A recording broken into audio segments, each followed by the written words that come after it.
So you just signed a contract with a new web developer, but you forgot to ask them this one question. Hey guys, welcome back to part 2 of our series about questions that you should ask your web developer before signing that contract. Today's video is going to be pretty short, but it's really important, and it's asking about your domain name. We've made videos about domain names before, but this one is a little bit different because it's about when you don't have one yet, or maybe you're just starting out with your business and the whole website build.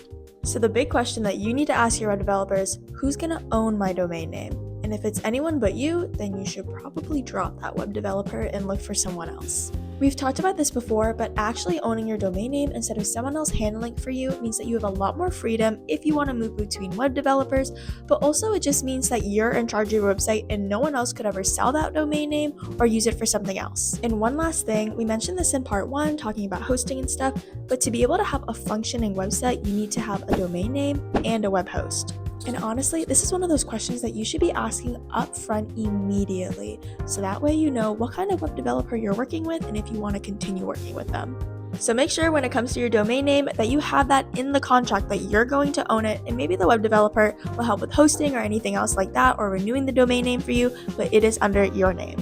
Well, that's all for today, but I will see you guys next week for the third and final part of our series.